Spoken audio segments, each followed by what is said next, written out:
Ok. Buenos días, damas y caballeros. Hoy día voy a ser un poquito más informal. Me voy a sentar acá en el escenario. Deberíamos estar todos acá, sí, siempre el día.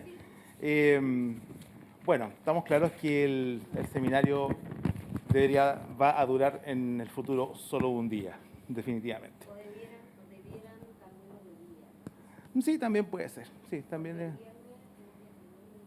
es que el día viernes es un día hábil, pues vea, en todas partes del mundo un día hábil. Tenemos un trabajo que hacer sin lugar a dudas. Pero lo importante es que los académicos, no, estamos absolutamente, qué placer estar con distinguidos profesores y profesoras de esta universidad, escuchándonos y dándonos feedback, porque en el fondo también no nos olvidemos que en un evento de esta clase lo importante es el feedback que podamos recibir de nuestros pares. Hoy día tenemos una jornada mucho más breve porque finalmente la mesa redonda tuvimos que suspenderla por razones de fuerza mayor. Ahí tenemos tres presentaciones, de 9:30 a 10, de 10 a 10:30 y de 10:30 a 11. Les voy a pedir que si la pueden hacer un poquito más corta, de 20 minutos, mejor todavía, porque tenemos que tomarnos como los 20 litros de café que están preparando afuera. Por supuesto, sí, sí. Y te puedes llevar las galletitas porque después viene la ponencia de la profesora Tatiana en el seminario de escuela, entonces evidentemente podemos acompañarla con un cafecito y con galletitas. ¿Perdón? No, si hoy día terminamos, no sé dónde va a ser tu presentación, Tatiana, yo no estoy viendo la diferencia. Ah, ya. Ah, ¿podemos hacerlo acá? Sí, pues. Podemos hacerlo acá. Ya. Bueno, como gustéis. Bueno, voy a presentar los tres trabajos del día de hoy. El primero que va a dictar nuestra Beatriz Bustamante, que hasta el año pasado era parte de la casa y hoy día está en un lugar mejor, igual que el monito de Toy Story. ¿Se acuerdan en Toy Story cuando dice, he sido elegido, me voy a un lugar mejor? En la dirección de desarrollo docente nos va a presentar desarrollo de competencias digitales en la formación docente en la Facultad de Educación de la UDLA, que me imagino es parte de un proyecto de investigación, ¿verdad? A las 10 o después de la presentación de Beatriz viene diseño de cápsulas digitales por estudiantes de pedagogía de la UDLA bajo el modelo IDIE y metodología App+, a cargo de Adrián Villegas, Karen Núñez Valdés, Antonio Castillo, Cristian Sepúlveda, de la Escuela de Educación. Y finalmente, de 10:30, perdón, hasta la 11, retroalimentación, tipos e impactos de las voces de estudiantes universitarios, a cargo de la doctora Karen Núñez Valdés, de la Escuela de Educación. Después a la 11 tenemos el cafecito de la mañana. Damas y caballeros, le ofrecemos la palabra a Beatriz para que nos exponga su trabajo. Beatriz, bienvenida a tu casa.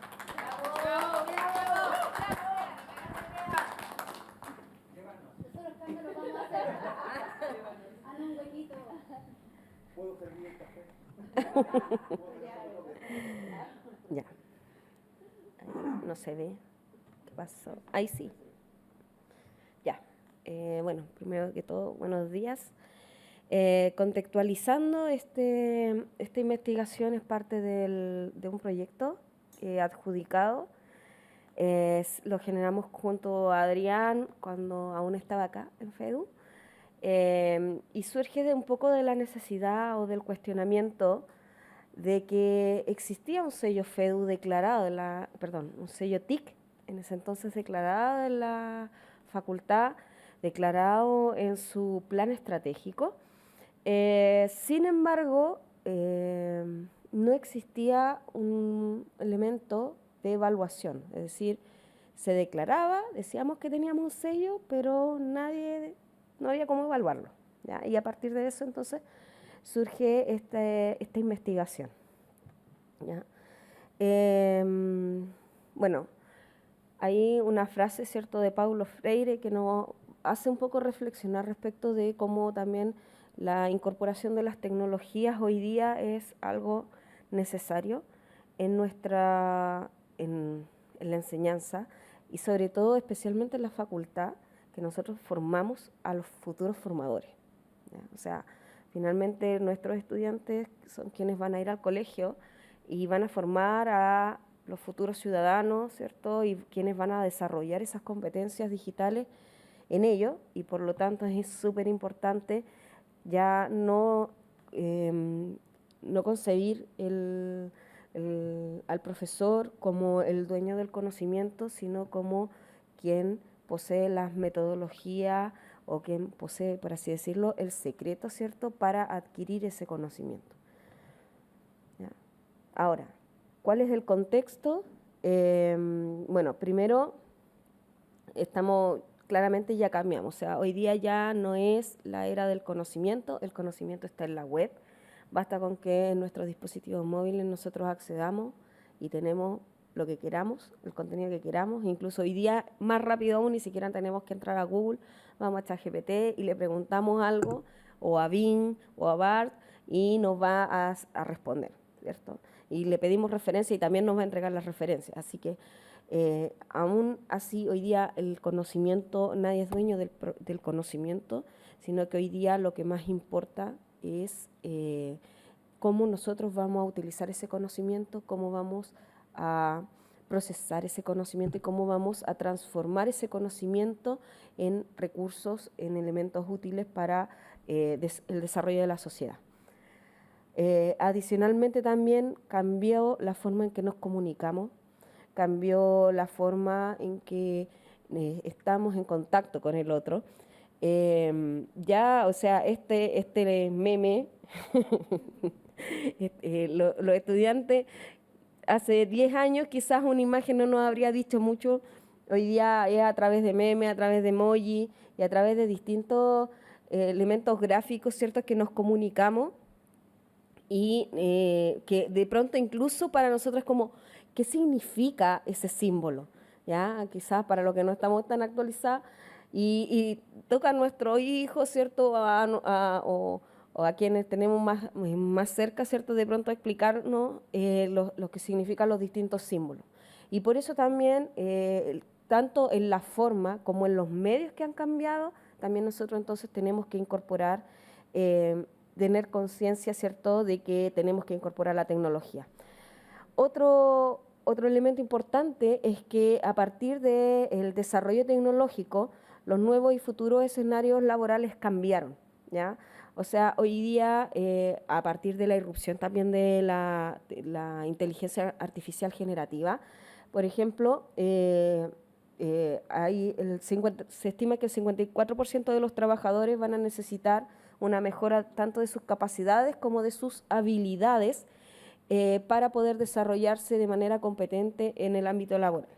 ¿Ya? 65% de los jóvenes van a tener que trabajar en empleos que hoy día no existen. O sea, hoy día vamos a formar a personas que ni siquiera sabemos en qué van a trabajar. ¿Ya?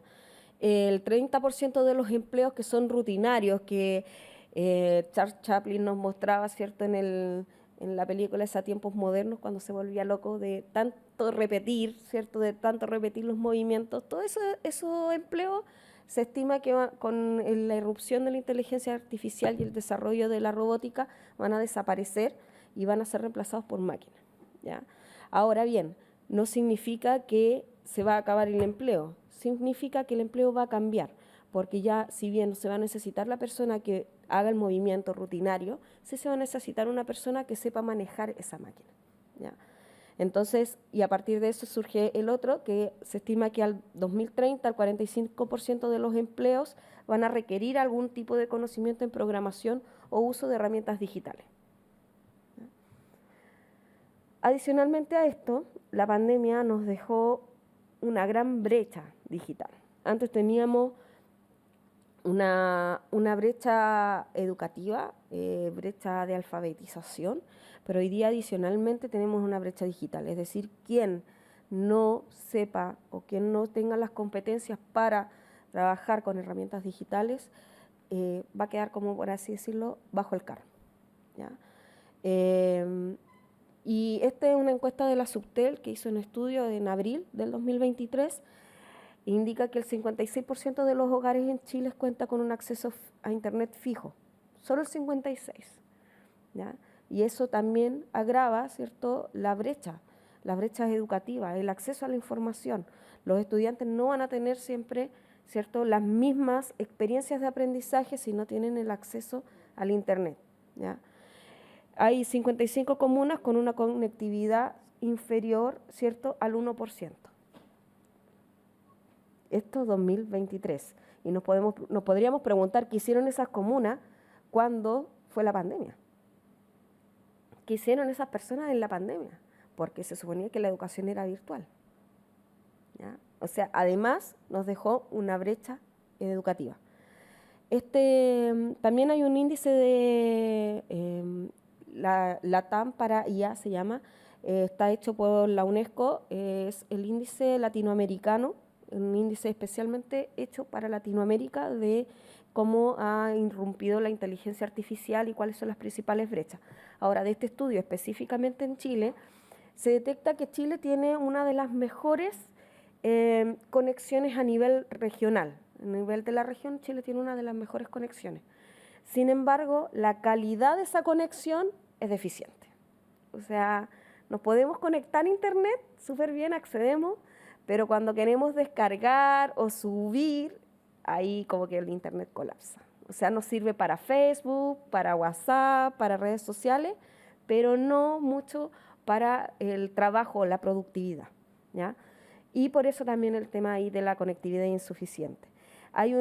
Chile tiene un escaso acceso a la capacidad de cómputo, es decir, una baja capacidad de análisis de cómo se está utilizando tanto la inteligencia artificial o cómo se están utilizando las tecnologías en sus distintos sistemas, tanto a nivel gubernamental como a nivel educativo. Existe una ausencia de programas de capacitación y reconversión laboral, lo que también nos llama la atención porque si queremos incorporar el uso de tecnologías, que hoy día ya vimos que va a cambiar la fuerza laboral, necesitamos que nos capaciten y que existan políticas públicas que estén asociadas a eso, ¿ya? Y por lo mismo, la fuerza laboral de Chile se está quedando en la era industrial y no en la era digital, ¿ya? Así que ahí como que a nosotros también, formadores de formadores, nos toca como esa pega un poco hacer el llamado para que también nuestros estudiantes también se motiven. Respecto de las competencias, y ahí voy a ir entrándome más al tema del estudio, en el año 2002, para ser más específico, la OCDE, en realidad la Unión Europea y la OCDE, a partir del encargo que le hace la Unión Europea, establecen las competencias claves para la ciudadanía del siglo XXI, ¿ya? Y en esas competencias claves está el lenguaje, está el pensamiento lógico y dentro de ellas están las competencias digitales, ¿ya? Ahora, cada una de esas competencias digitales es como que vamos a abrir el mapa y cada una de esas competencias tiene a su vez especificaciones. Y en el caso de las competencias digitales, ¿cierto?, existen las competencias digitales para la ciudadanía, ¿ya? O sea, aquí ni siquiera estamos hablando de las competencias que tienen que tener los docentes, es las competencias que debieran tener todos los ciudadanos para poder desarrollarse de manera efectiva, ¿cierto?, en las sociedades tecnológicas, ¿ya? Y esto también nos da para pensar, porque como dice ahí, ¿cierto?, hoy día si nos ponemos a pensar en nuestro ambiente, ¿cuántos de ustedes, por ejemplo, en estos últimos 2, 3 días han utilizado herramientas digitales?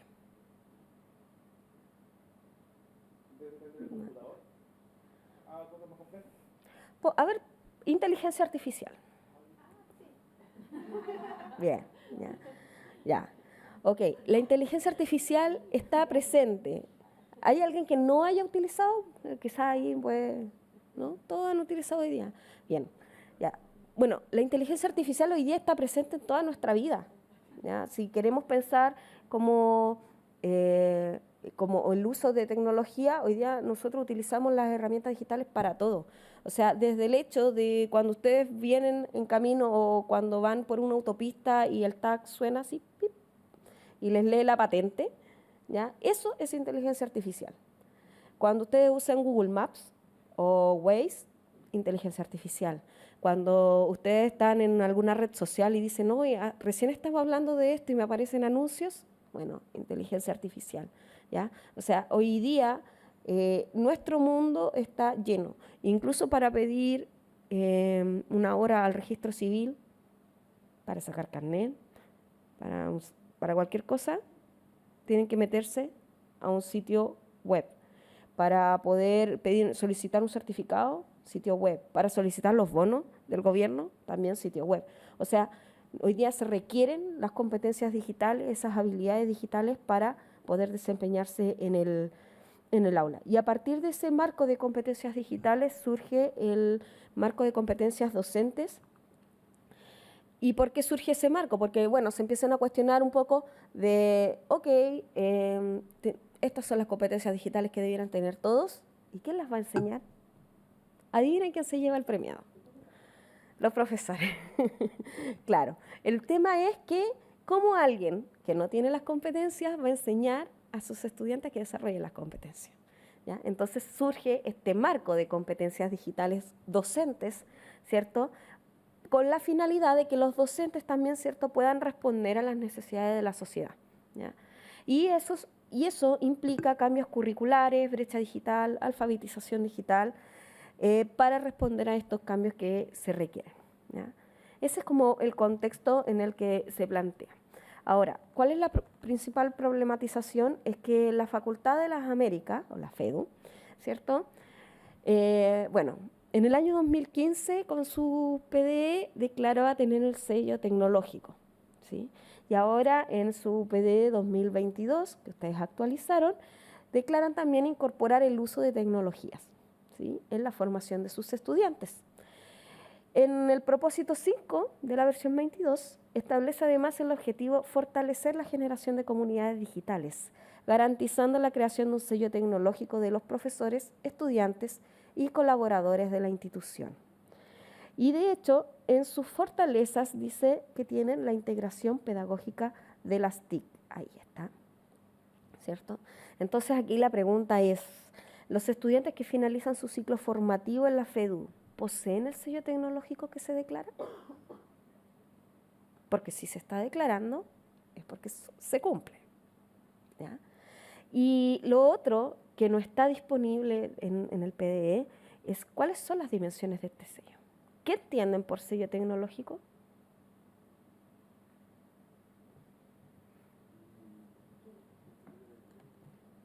No me invitaron cuando hicieron el PDE. ¿Bien? Ok. ¿Cuáles son los objetivos de la investigación entonces? En primera instancia, analizar el grado de adquisición de estas competencias digitales docentes que están declaradas en los documentos institucionales y de hecho ahora también UDLA está también haciendo el análisis para declarar sellos formativos y también dentro de los sellos formativos de UDLA a nivel institucional está el sello tecnológico, ¿ya? Entonces ahí también hay que mirar, ¿cierto?, si efectivamente se están adquiriendo esas competencias digitales para declarar que se tiene el sello tecnológico. Y entonces es analizar el grado de adquisición de las competencias digitales docentes declaradas en los documentos institucionales en estudiantes en proceso de egreso perteneciente a la Facultad de Educación. Y ahí entonces se desglosan los 4 objetivos específicos que, bueno, identificar las competencias descritas en el sello TIC, o en el sello TIC que mencionaba el PD 2015, y perfil de egreso de las carreras de la Facultad de Educación, aplicar un instrumento evaluativo, ¿cierto?, para conocer la percepción y desarrollo de competencias digitales docentes en los estudiantes, contrastar los resultados obtenidos entre lo que se obtenga de este instrumento y el diagnóstico de habilidades TIC que los estudiantes deben rendir cuando inician la carrera, y analizar el grado de cumplimiento de pertinencia de las competencias digitales docentes descritas y el perfil de egreso con las competencias, las competencias descritas en la bibliografía tanto nacional como internacional. ¿Qué nos dice la literatura? Respecto del cambio de la modalidad educativa, es decir, de los cambios que se han suscitado, ¿cierto?, en la enseñanza, nos establecen que, luego de la pandemia, ¿cierto?, del COVID, se requiere el fortalecimiento de la competencia digital docente y existe la necesidad de crear un plan de fortalecimiento para elevar, ¿cierto?, en los docentes la incorporación de las tecnologías, tanto en las prácticas docentes como en temas de gestión. También se necesita incorporar incorporar en los planes de estudio de la formación inicial docente asignaturas relacionadas con la competencia digital docente, no necesariamente una asignatura de tecnología, ¿ya? Porque, así también lo plantea no sé dónde lo puse, la bibliografía también lo plantea, de que no basta solo con una asignatura de tecnología, que es lo que tienen la mayor parte de las carreras de educación hoy en día en las distintas universidades de Chile, sino que la integración de tecnología se logra cuando dentro de las asignaturas curriculares, dentro de las asignaturas disciplinares de los estudiantes, se va integrando el uso de tecnología como una forma de gestionar mejor, ¿cierto?, los recursos, ¿ya?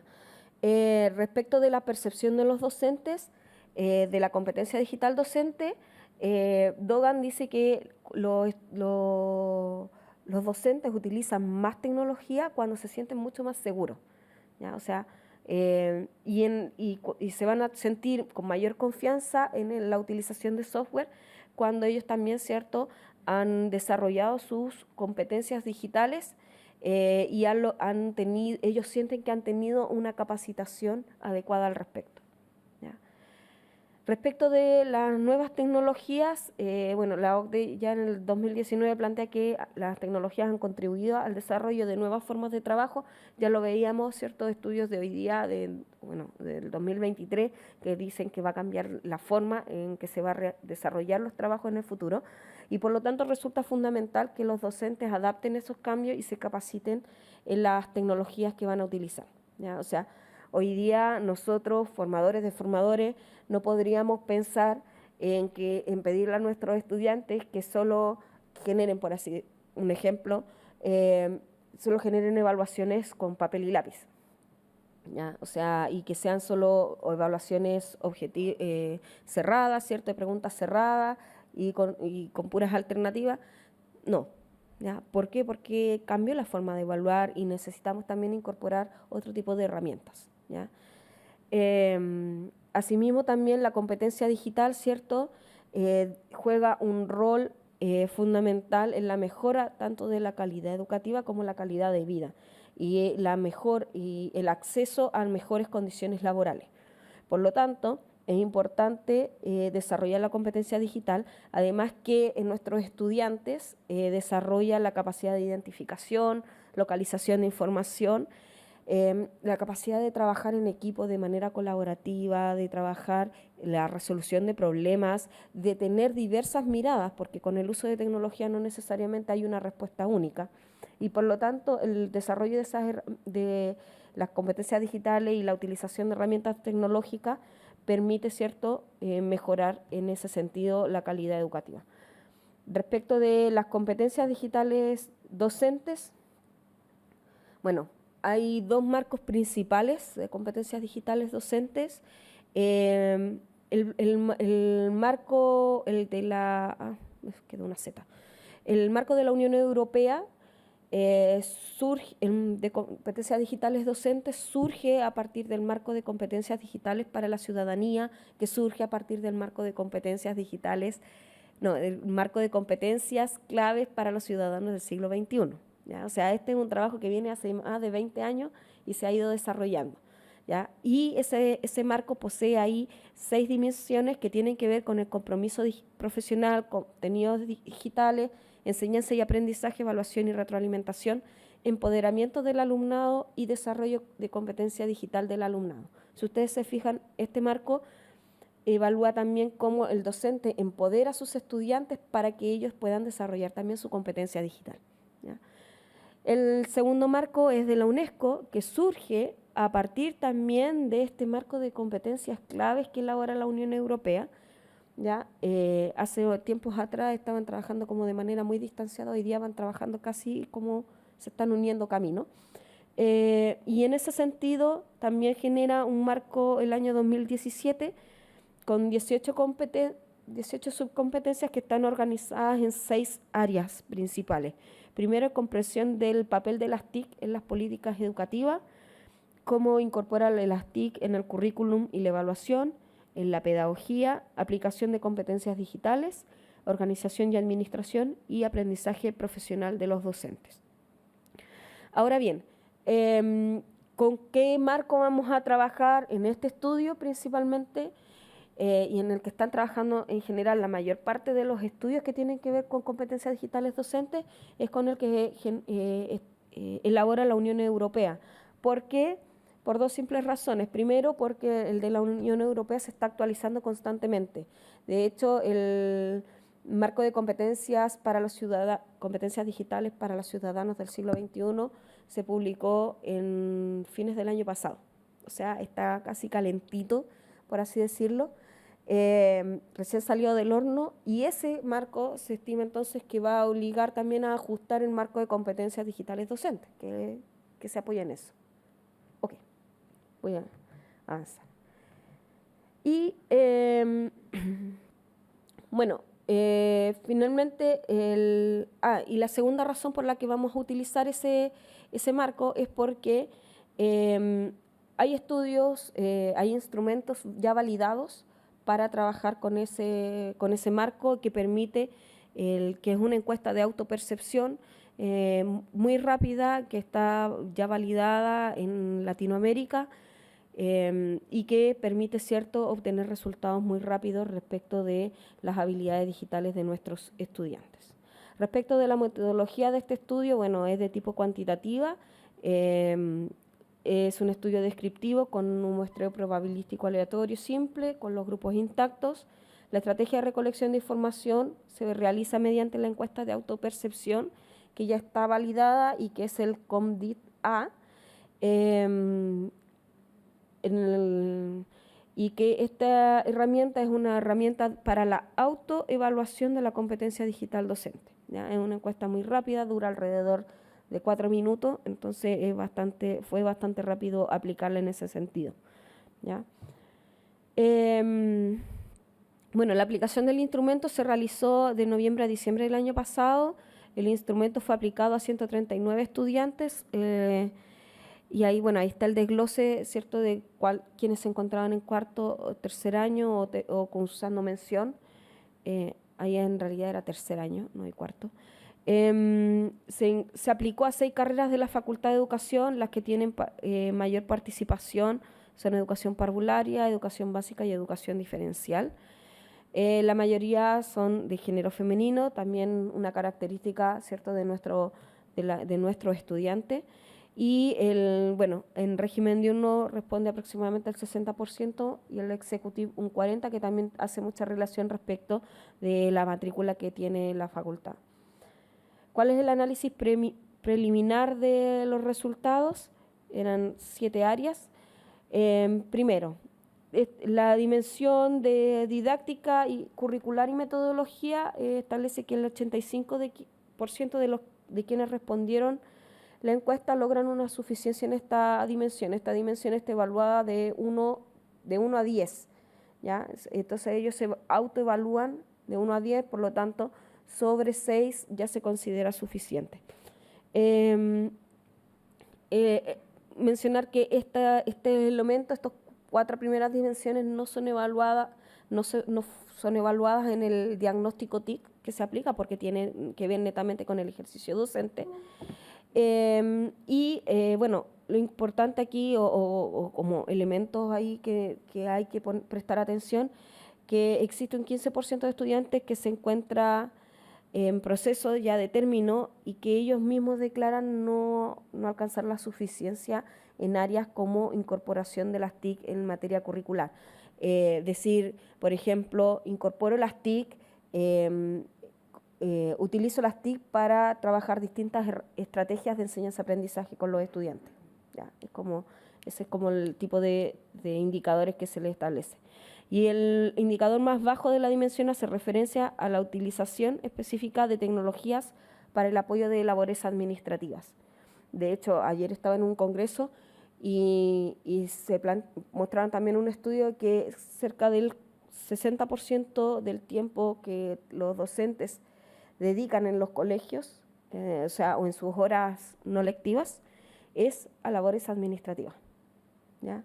Y eso es algo que llama la atención porque además si no utilizan las tecnologías, más tiempo les va a ocupar, ¿ya? Por eso hago énfasis en eso. Y claro, tampoco se apropia a los estudiantes para que trabajen en esa área. Respecto de la dimensión 2, que tiene que ver con la planificación, organización y gestión de los espacios y recursos tecnológicos digitales, los indicadores más bajos tienen que ver con diseñar espacios de enseñanza-aprendizaje dentro del centro educativo y utilizar las tecnologías digitales del aula en función de cada situación de enseñanza-aprendizaje. Es decir, si no está planificado, no son capaces como de ajustar la planificación, ¿cierto? O las estrategias o las herramientas digitales para trabajar. Un ejemplo simple, vamos a la sala de computación, voy a usar GeoGebra, no me funciona GeoGebra, ¿qué hago? Es como que no son capaces de adaptar esas situaciones. Respecto de la dimensión 3, que tiene que ver relacional, ética y seguridad con el uso de la tecnología, esta es como la dimensión mejor lograda, ¿ya? Y tiene que ver, ¿cierto?, con cómo nos comunicamos, cómo accedemos a la información desde distintas plataformas. Por lo tanto, es algo que los estudiantes, especialmente de UDLA, que tienen muchas plataformas para revisar con información, ya tienen experiencia, ¿ya? Respecto de la dimensión 4, que es personal y profesional, se declara en general bien lograda, alrededor del 80%, y esta hace referencia a cómo utilizar las tecnologías para el acceso de la formación continua, ¿ya? Ahora, estas 3 dimensiones sí son evaluadas en el perfil de ingreso y van a ser contrastadas con los resultados individuales de cada uno de los estudiantes, ¿ya? Por eso son análisis preliminares de los resultados. Respecto de la valoración hacia las TIC, el 95% de los estudiantes dicen que sí, que las TIC les ayudan a aprender mejor, que les permite, ¿cierto?, que son una ayuda en su proceso. Sin embargo, dentro de este mismo ámbito, un 20% declara que el acceso a las TIC no es fácil, ¿ya? O sea, y esto puede deberse a temas como problemas de conexión, ¿ya? Respecto de la habilidad del perfil de ingreso, la 1, que tiene que ver con esta habilidad estaba definida en el PDE 2015, ¿ya?, que no está definida en el PDE 2022, ¿ya? Y bueno, de ahí se toma, porque se analizó con estaba en el instrumento, la búsqueda, procesamiento y transformación de la información referenciando fuentes de información válida. El 85% de los encuestados declara estar de acuerdo con que ellos son capaces de buscar información y referencias de datos, ¿ya? Pero nuevamente el uso crítico de la información, un 20% dice que no lo logra, ¿ya? A ver, aquí, ahí.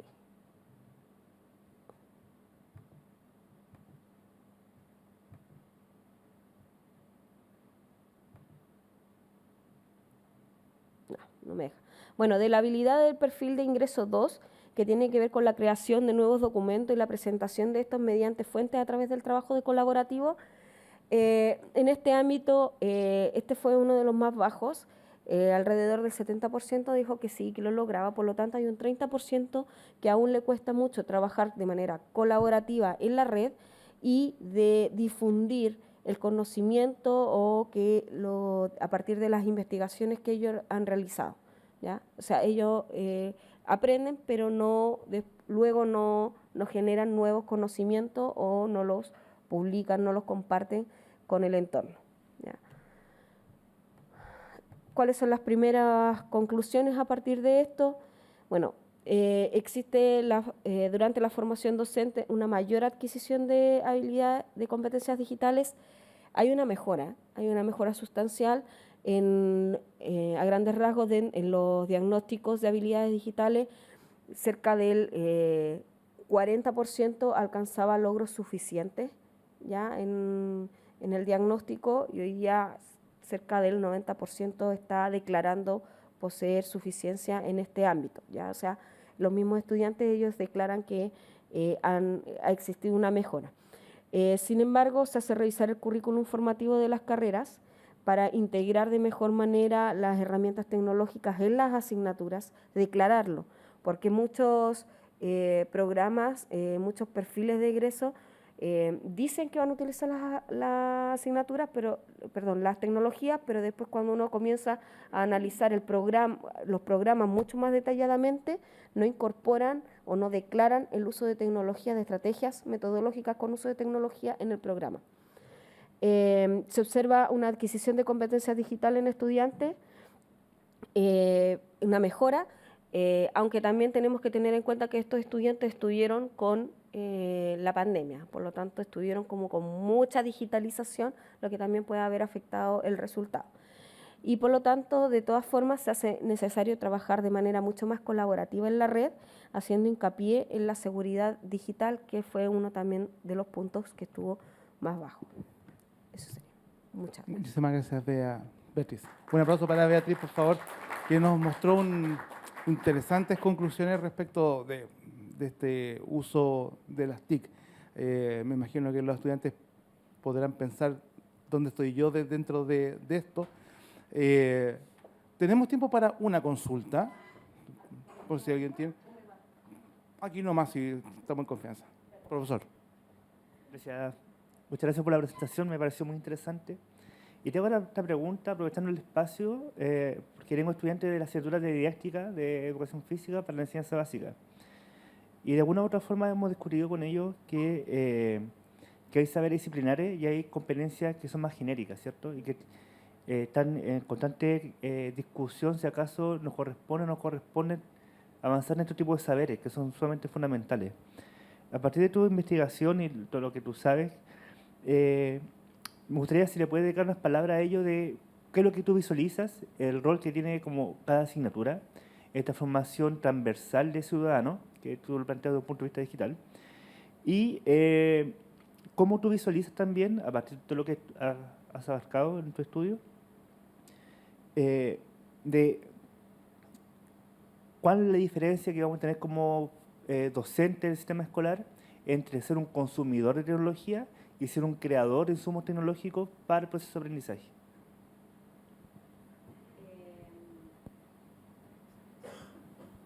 Bueno, de partida, respecto de la primera pregunta que me planteas, la formación de competencias transversales es súper necesaria.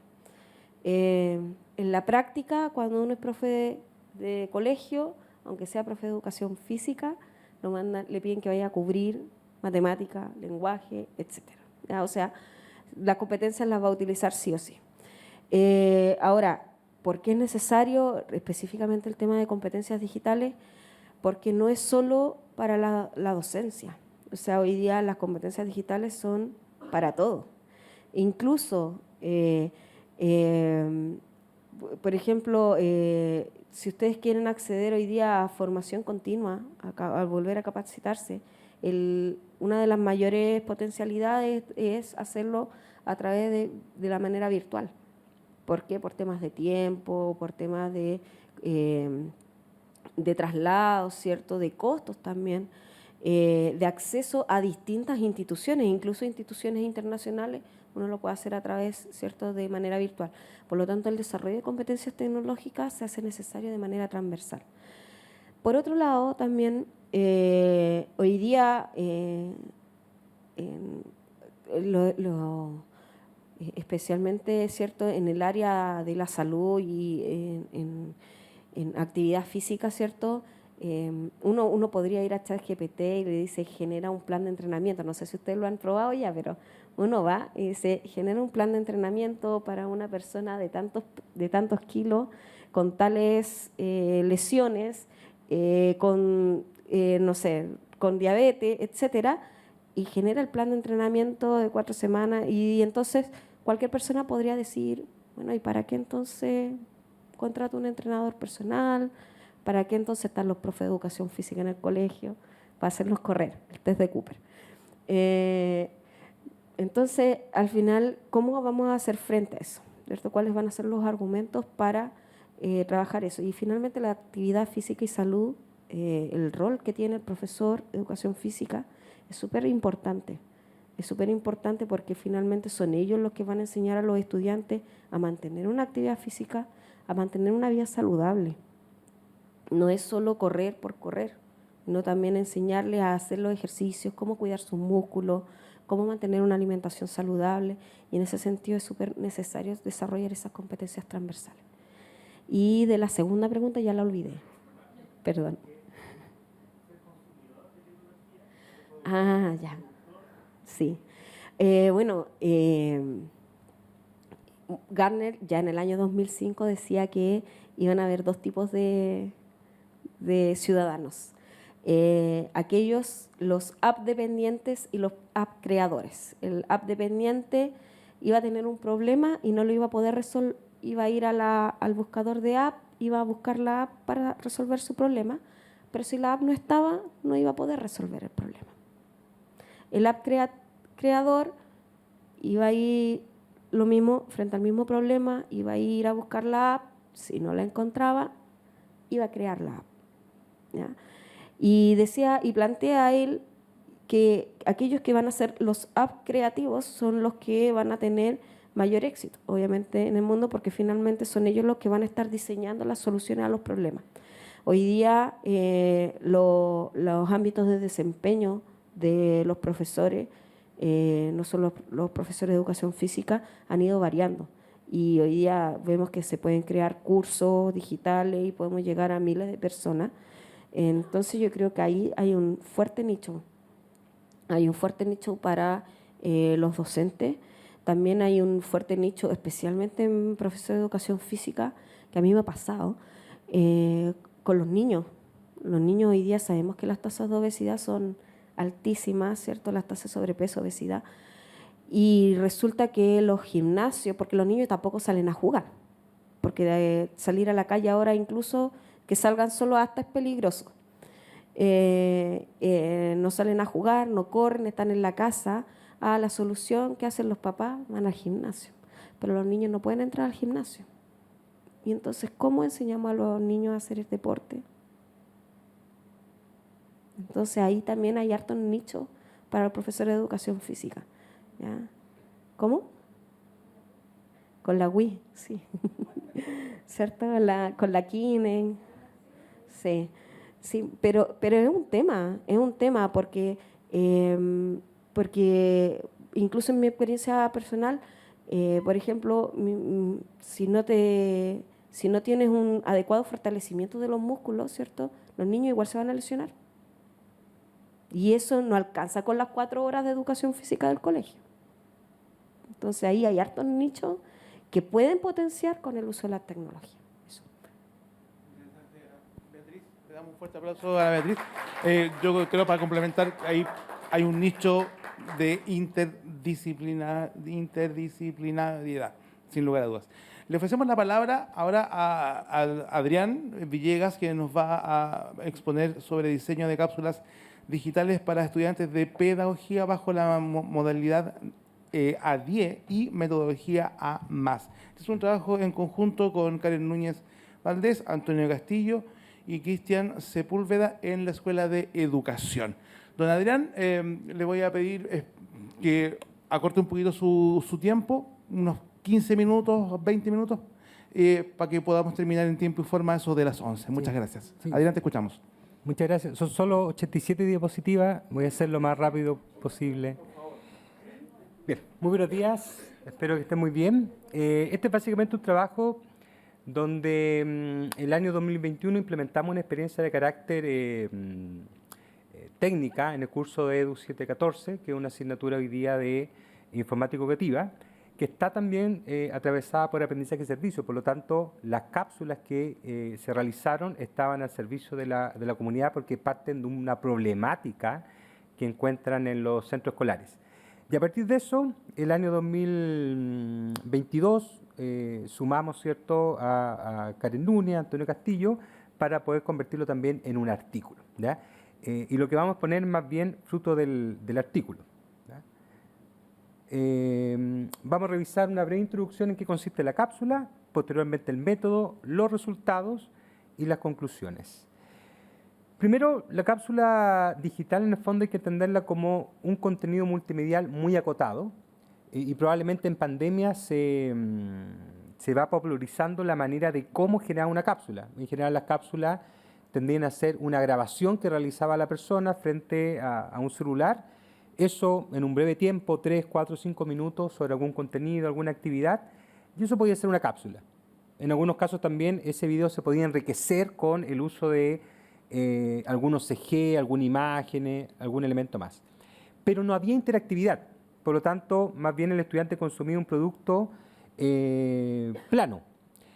Para tratar de darle interactividad, generamos con Cristian una secuencia digital donde esta cápsula se podía poner en secuencia junto con otras y además agregar la actividad de multimedia de manera que el estudiante tuviese algún grado de actividad, más allá de solo retroceder o avanzar el video, que pudiera interactuar con el video, que pudiese generar preguntas, generar actividades.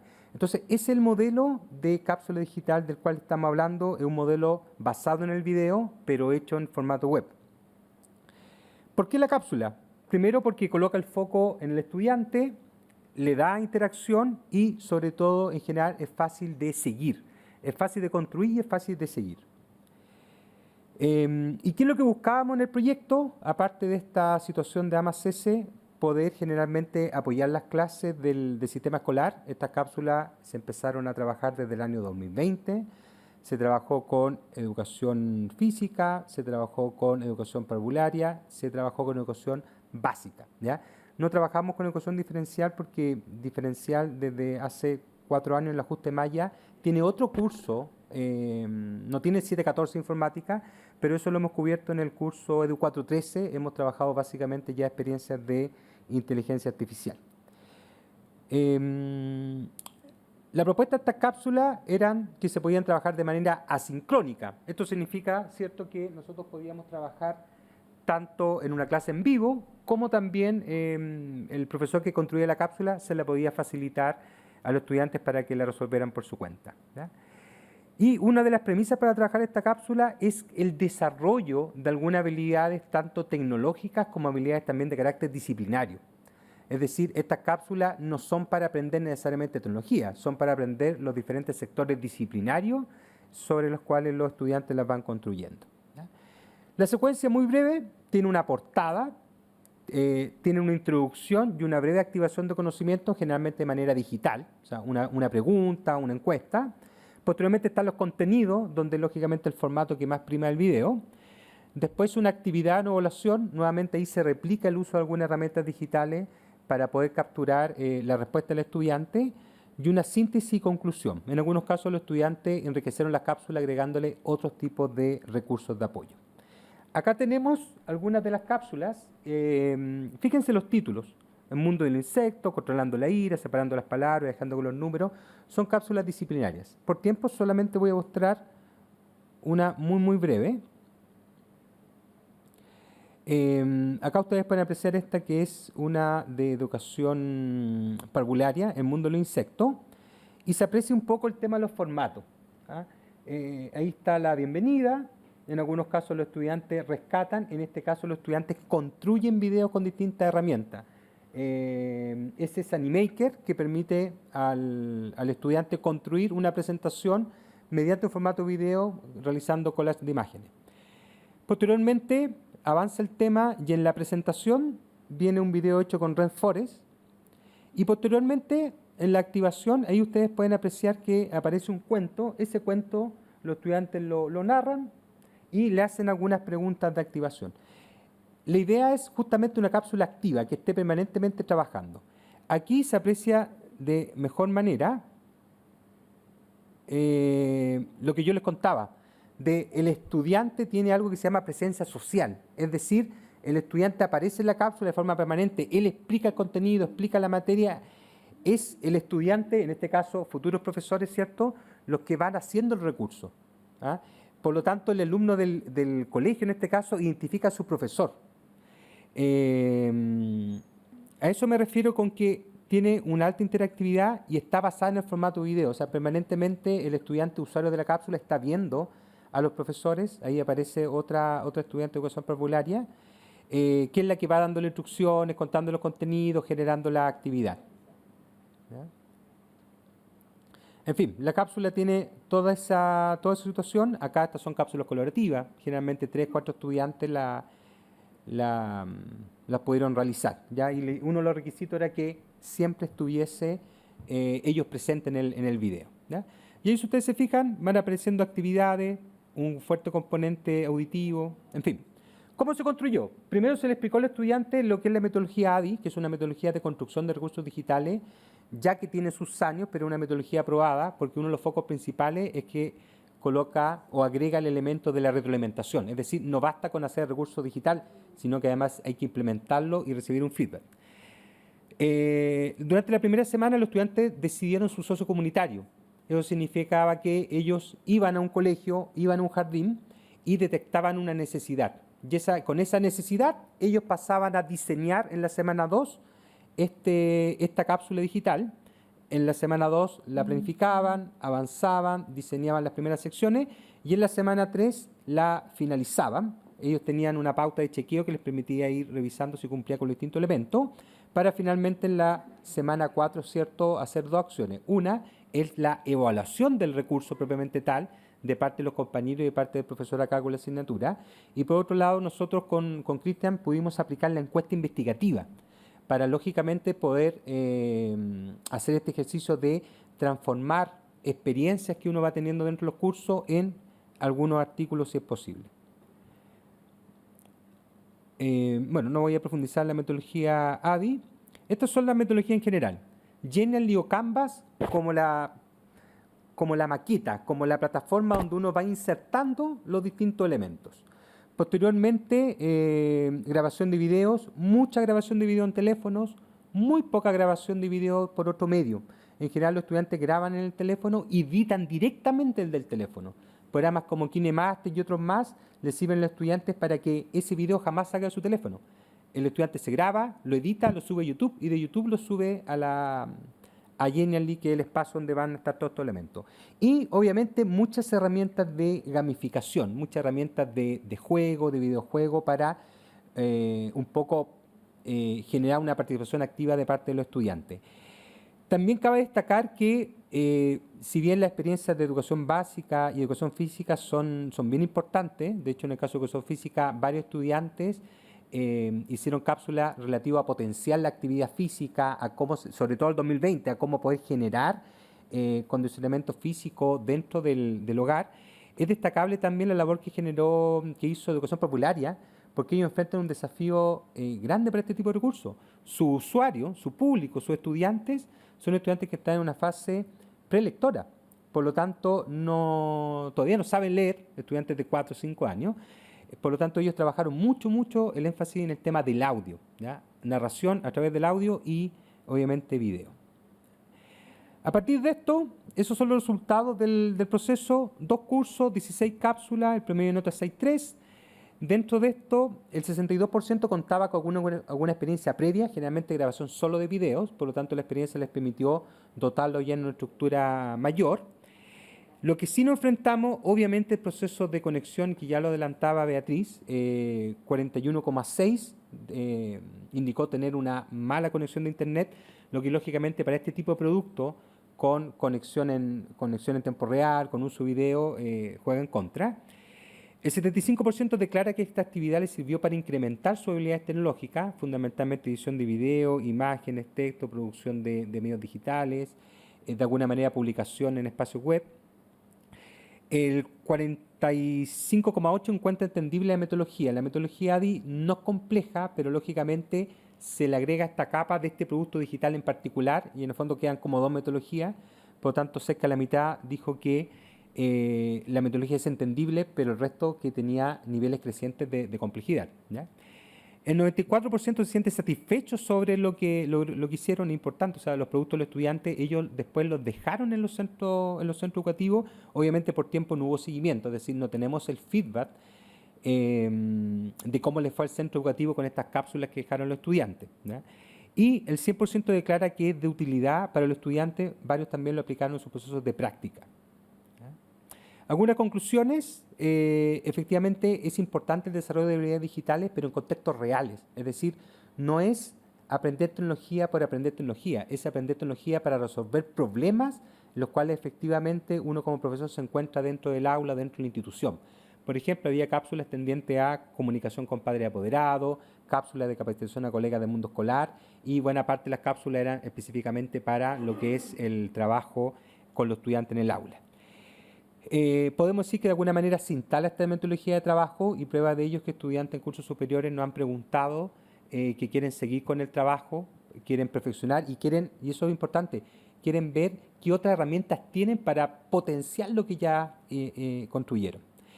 Este tipo de recursos también ponen en práctica las habilidades pedagógicas. Recuerden que los estudiantes planificaron, los estudiantes integraron elementos didácticos, integraron elementos evaluativos y integraron obviamente también los elementos disciplinarios en su construcción. Se aplica una diversidad de metodologías, se desarrollan las habilidades metodológicas y por otro lado también es una metodología que es relativamente fácil de extrapolar. De hecho, esta es una metodología que han realizado alumnos de diplomados, y esto es una metodología también que hemos trabajado con los estudiantes del Magíster en Educación, Convención e Innovación en Aprendizaje, donde ellos sí han tenido la posibilidad además de aplicarlo en sus respectivos entornos laborales. Aquí, bueno, vamos a dejar a disposición la presentación. Ahí hay otras cápsulas en otros contextos, ¿ah? Algunos contextos de carácter universitario incluso. Ahí hay unas cápsulas que uno puede revisar. Y les comparto el artículo, ¿ya? Como les decía, el artículo se publicó el año 2023 junto a Cristian, Karen y Antonio. Ahí está el código para que ustedes lo puedan revisar. Y es un artículo que lógicamente profundiza mucho más en el apartado metodológico, pero también relata un poco cómo se construye este tipo de recursos. Y finalizo, ¿cierto? Por si alguien quiere cargar la presentación, está disponible ahí. De todas maneras, la podemos hacer llegar a través de Miguel. Y la invitación es, lógicamente, a seguir probando cómo uno construye algunos recursos digitales. Muchas cosas que hoy día necesitamos, probablemente hoy día no las tenemos a la mano. Y esto surge, esta construcción de cápsulas surge simplemente de ver cómo podíamos potenciar algo que ya existía, que era esta cápsula en video, ver cómo la podíamos hacer en un formato mucho más ameno de trabajo con el estudiante y más interactivo. Por lo tanto, la invitación está abierta a explorar qué otro tipo de recursos nosotros podemos construir con las herramientas que tenemos a la mano. Y ahí tomo también lo que decía Beatriz hacia el final de su presentación, el tema de pasar a ser constructores de estos productos digitales. Hoy día es una situación que es relativamente accesible con las herramientas que nosotros tenemos, ¿ah? De hecho, es más, incluso hay herramientas hoy día de inteligencia artificial que tú le propones un texto y te sugiere un desglose de carácter sintético, didáctico, tipo cápsula, donde uno después tendría que agregarle solamente algún video, alguna instrucción. Es decir, hoy día nosotros tenemos todos los recursos a la mano para construir nuestros recursos digitales. Y hay un tema importante ahí porque está comprobado, si se revisan ciertas investigaciones, que los estudiantes generan mayor compromiso cuando ven que los recursos digitales lo hizo el profesor. Hay una suerte de engagement, hay una suerte de fidelización cuando el docente trabaja recursos digitales que ha construido él mismo y sus alumnos valoran, lógicamente, que el profesor les genera algún tipo de recurso. Así que muy agradecido de su atención. Muchas gracias y les dejo los contactos. Muchas gracias, Adrián, por tu presentación, clarísima. Yo creo que Villegas te acaba de responder la pregunta que le hiciste a la DEA, porque definitivamente hacer cosas con la tecnología debería ser como para dónde va la mano en estos cursos y hacerlo transversal como la Beatriz lo planteaba. ¿Preguntas, dudas, damas y caballeros? Yo no tengo una pregunta, ¿cómo se resuelve? O sea, igual es una pregunta. Lo que pasa es que nosotros incorporamos todo esto dentro de nuestras mallas curriculares. De hecho, tú, como decías, en educación diferencial, que quiero hacer una aclaración, eran nuestras alumnas las que salían en esos videos, compañeritos. Era la Catherine Muñoz y una niña de Conce también de diferencial. Solo aclararlo porque eran nuestras alumnas. Pero no importa, da lo mismo, no es la pregunta. El tema es que, ¿cómo podemos solucionar el tema de que nosotras inculcamos que utilicen las tecnologías, utilicen las TICs? De hecho, propiciamos que implementen, porque ya no pueden seguir haciendo cosas en cartón, en láminas, en papel. Sin embargo, llegan a los centros de práctica y no tienen cómo utilizarlos, porque llegan a los centros de práctica, no hay data, no hay computadores, hay un computador que se lo tienen que andar pasando por la sala, hay 30 niños con un computador de este porte, entonces terminan súper desanimadas finalmente y terminan realizando finalmente grandes cosas con papel, con cartón, y van dejando de lado esto porque no lo pueden ocupar. Entonces, ¿de qué forma, cómo damos solución a eso? Porque es súper importante, es como dice Miguel, es para dónde vamos, pero no lo pueden estar utilizando. Y yo que soy coordinadora de práctica, que voy a muchos colegios, es algo que veo constantemente. Son muy poquitos los colegios que tienen la implementación. Sí, correcto. Mira, justamente el día miércoles participamos de una actividad del Congreso de Resiliencia en la Universidad Andrés Bello y un profesor exponía una propuesta que era sobre el mapa, la escuela y el mapa. ¿Y qué significaba la escuela y el mapa? Significaba que las políticas públicas están basadas en el mapa. Es decir, la política pública toma el mapa y les pregunta cuáles son los expertos del ministerio, ¿verdad? Deciden cuáles son los problemas que tienen los colegios. Pero efectivamente, y hacen la política pública en función de ese mapa. Pero resulta que cuando esa política pública se tiene que implementar en la escuela, la política pública viene hecha al mapa, no la escuela. Entonces son básicamente los directivos, los colegas, la comunidad educativa en general, la que dice, mira, a mí jamás me preguntaron, yo recibí esto, me capacitaron esto, o sea, por favor, retrocedamos un par de años este elefante blanco que eran las pizarras digitales, ¿ya?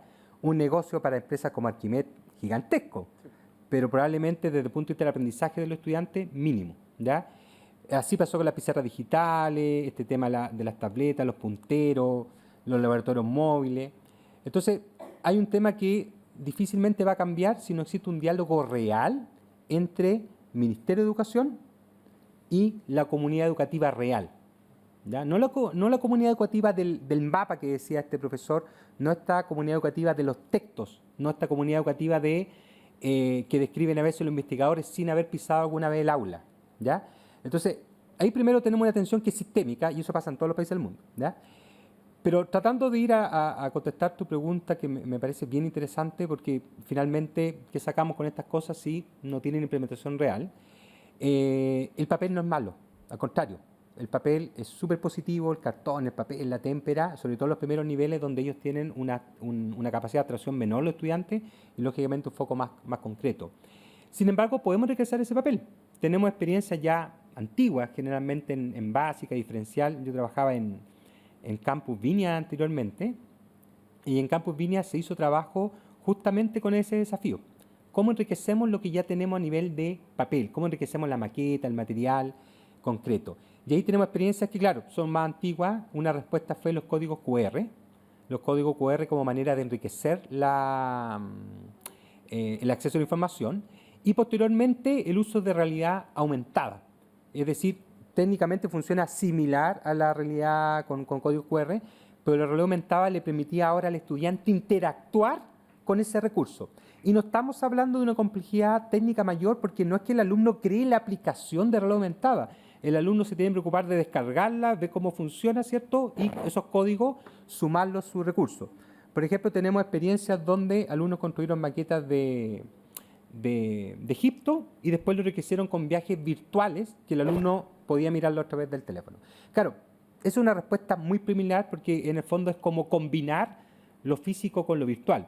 Ahora, para pasar a lo virtual, sin duda, el primer plano es saber lo que tenemos a la mano, ¿ya?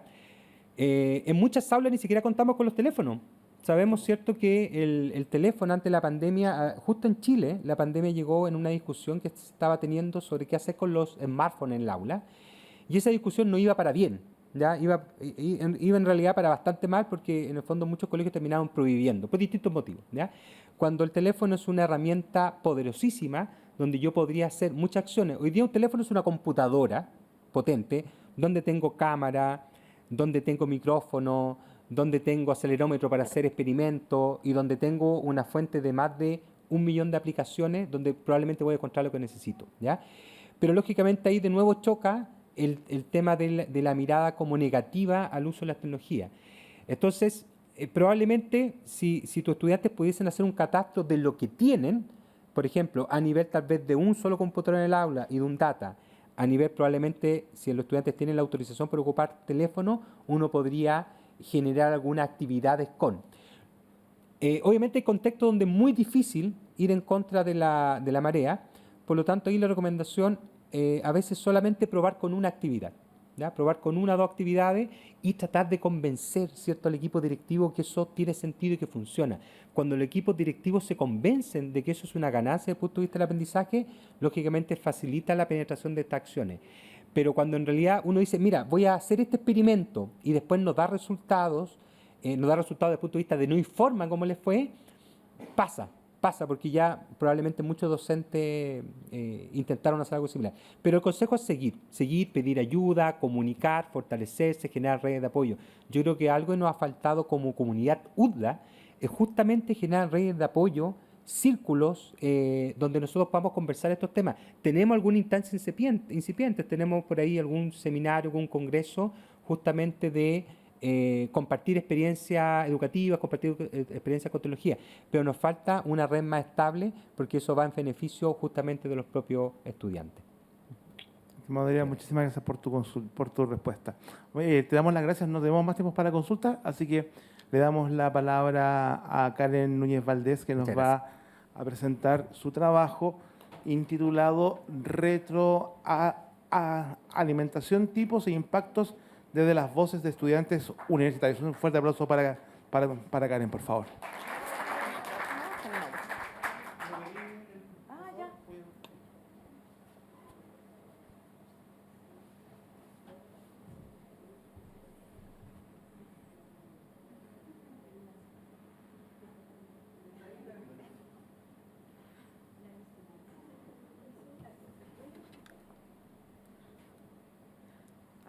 Ahí está. Bueno, a mí no me gusta pararme, así que me voy a parar acá. Bueno, mi trabajo se llama Retroalimentación, tipos e impactos desde las voces de los estudiantes universitarios, específicamente de UDLA, Campus Santiago y Campus Viña del Mar.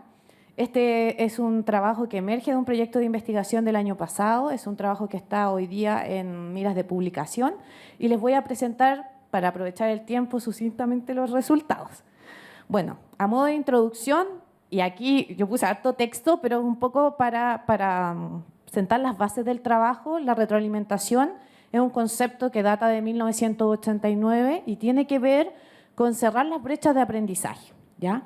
Y la retroalimentación ha ido cobrando fuerza en los últimos años porque se ha descubierto que esta tiene una poderosa influencia en el aprendizaje de los estudiantes y podría convertirse en una acción clave para que estos logren los aprendizajes. Hay diferentes estudios que hablan sobre ello y en el caso chileno tenemos el trabajo de Forster, que ella ha recopilado algunas experiencias de retroalimentación que hablan precisamente de cómo cerrar las brechas de aprendizaje.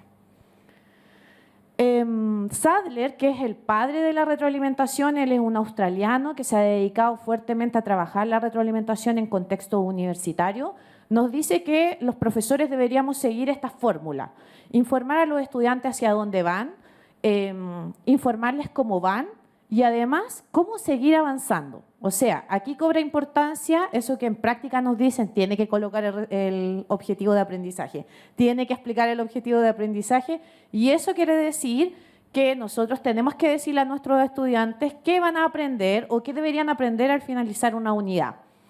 ¿Cómo voy? Es a partir de la evaluación. Cada vez que yo lo evalúo, le digo al estudiante cómo va, ¿ya? Le estoy diciendo sabes o no sabes. Por eso hay que ser muy, yo diría, ético con las notas, no bajar y subir escala. Deberíamos entregar las notas tal cual son, porque el estudiante es la única información que recibe respecto de cómo va. Y con la retroalimentación le tengo que decir cómo seguir avanzando, ¿ya? Esa es la fórmula que Sadler identifica para hacer retroalimentaciones efectivas. Pero la evidencia dice que nuestros estudiantes no logran comprender lo que les decimos.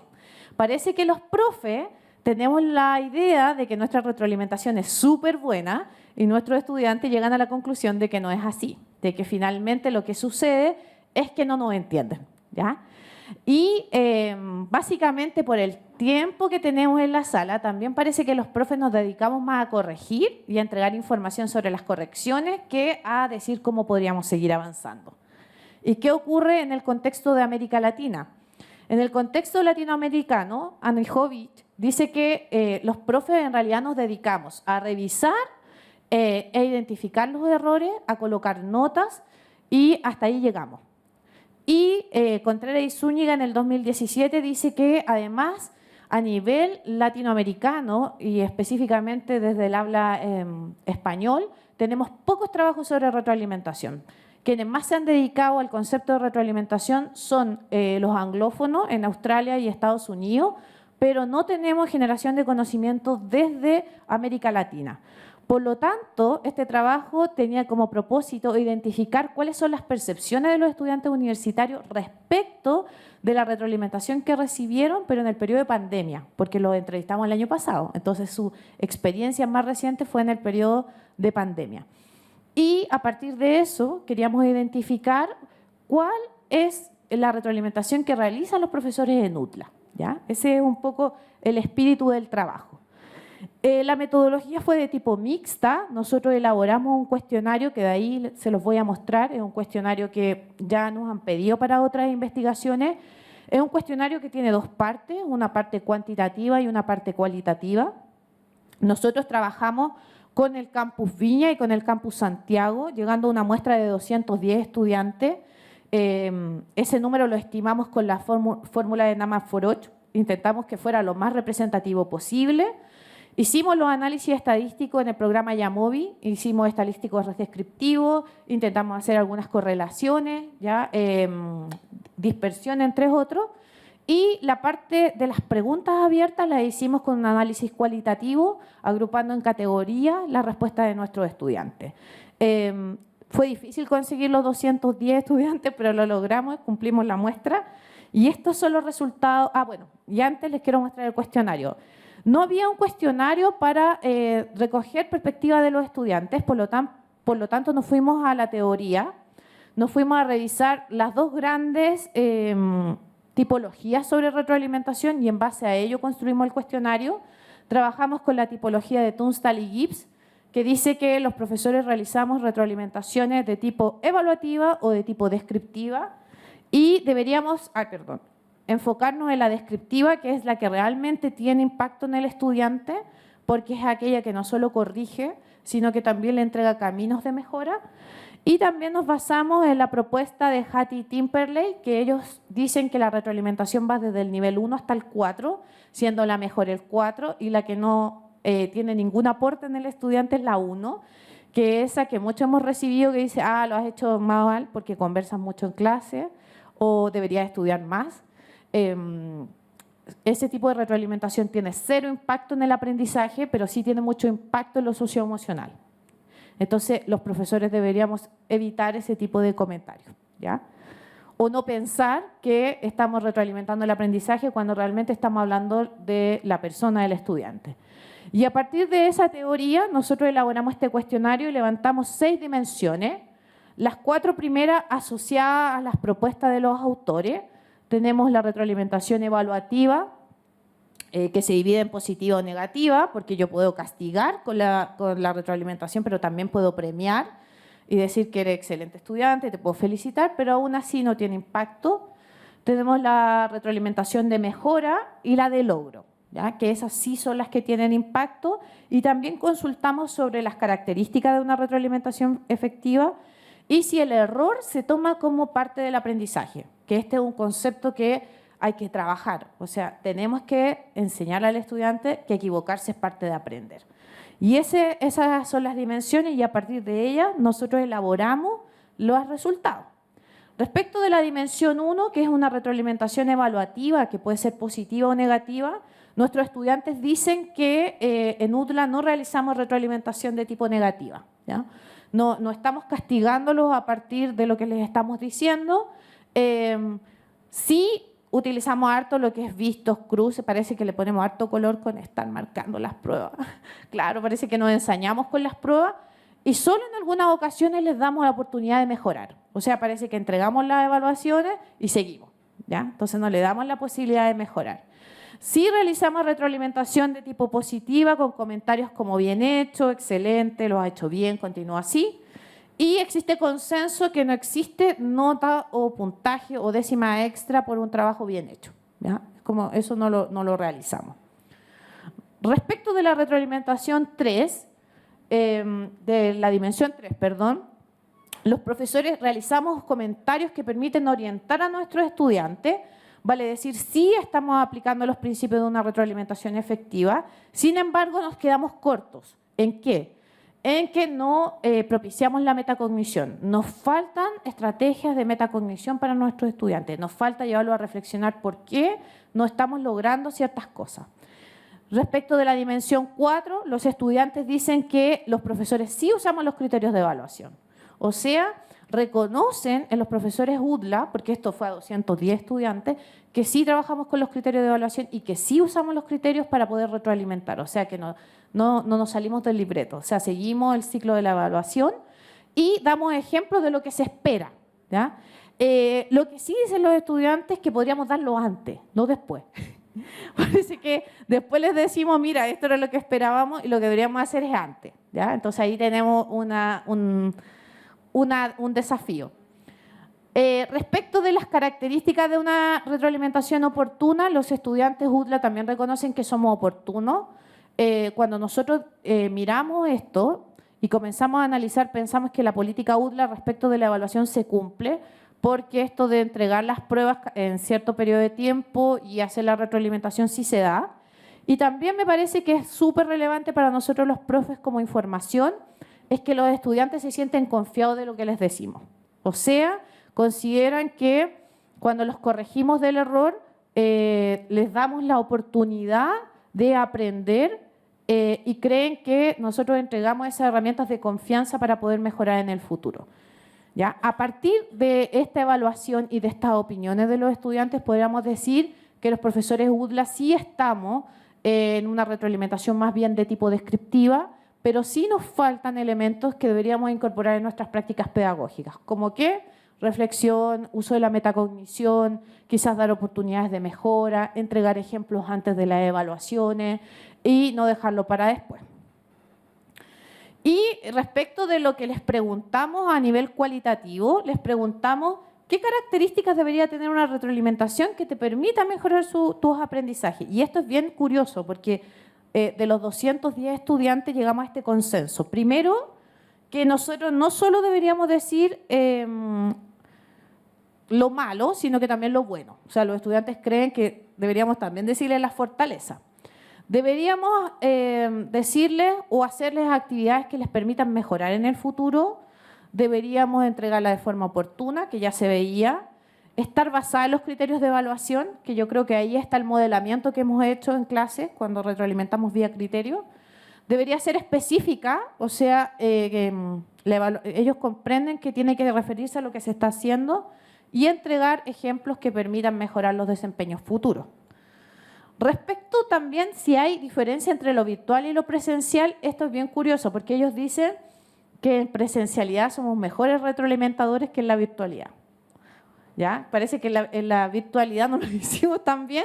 porque ellos dicen que en el contexto presencial es más personalizada, es más detallada, es inmediata, es interactiva. Y cuando hablan de interactivo se refieren a lo dialógico, o sea, que existe la conversación profe-estudiante.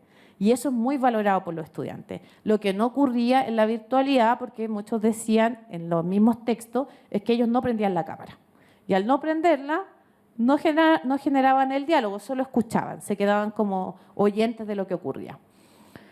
Y aquí los estudiantes les pedimos que nos dijeran prácticas de retroalimentación que ellos consideraban buenas de sus profesores, y ellos llegaron a 3 conclusiones.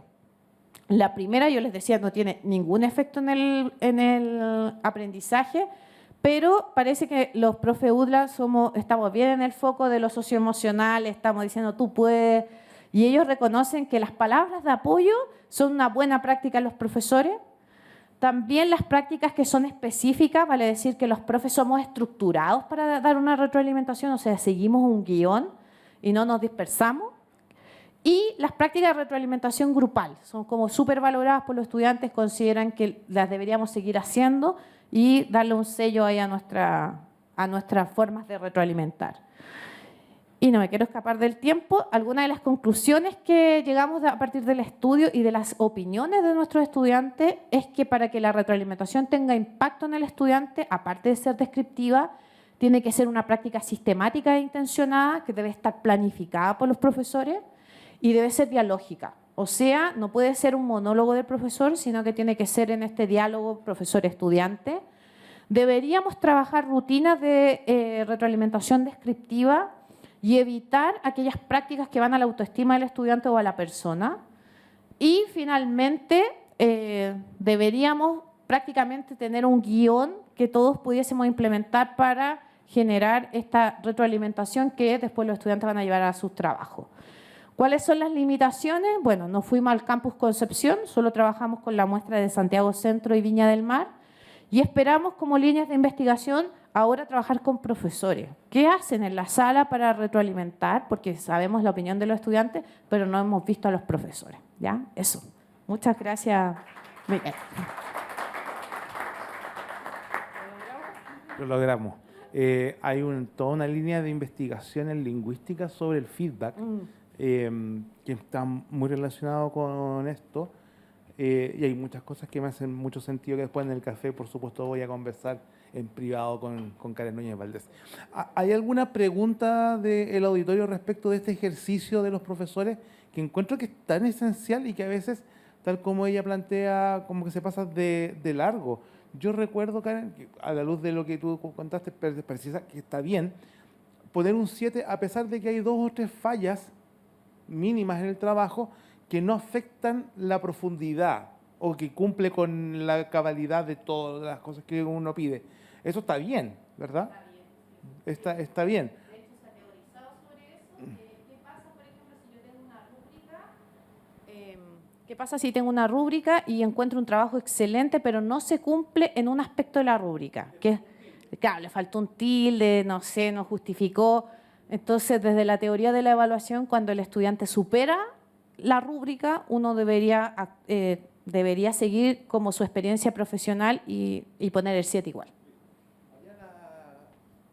Hay una consulta de Secretaría Académica. Gracias. Karen, muchas gracias por tu presentación, muy interesante. Concuerdo con Miguel que la retroalimentación es un tremendo tema. Y te quiero preguntar primero si este estudio está hecho como desde una visión de ciclo largo, digamos, como clase, evaluación calificada y la retroalimentación que el profesor hace en la evaluación calificada, en el fondo, ¿cierto? Sí. Ya. Efectivamente, está basado, se le pregunta en específico después de una evaluación calificada. Súper. Y mi comentario es que sería interesante revisar la retroalimentación en ciclos cortos, o sea, como desde una misma clase. Como en el fondo, porque el supuesto es que mientras antes tú hagas la retroalimentación, es mejor porque vas cerrando brechas de manera como temprana. Entonces, sería interesante ver cómo funciona el ciclo de retroalimentación en una sola clase. Y ahí hay, bueno, estrategias, por ejemplo, que cuando se hacen actividades de manera independiente los estudiantes, hay como un breve ciclo para que se logre cumplir lo que tú mencionas, que es primero comentar, que es lo positivo, corregir exactamente lo que tiene que hacer y comprobar, que es cuando tú vuelves a ver si es que el estudiante eventualmente corrigió. Y ahí hay como una retroalimentación más breve y que supone cierra brechas antes. Exacto. Es que, como les decía, no hay mucho estudio de retroalimentación y parece que los profes somos medio celosos de que nos vayan a ver. Entonces, cuesta ir a mirar esas prácticas. Ahí tenemos un desafío de cómo la academia debería acercarse a los profes y que podamos más ayudar que ir a hacer problemas. Exacto. Sí. Gracias, Karen. Muchas gracias. Damas y caballeros, con esta presentación tan estupenda, damos por finalizado el 8º seminario de investigación de la FEDU. Le damos las gracias por la asistencia de estos 2 días, a los presentadores, a todos quienes hicieron posible esto. Vamos a finalizar con un tecito y un café afuera y ahí podemos continuar nuestra conversación. Muy buenos días y que estén muy bien. Hasta luego.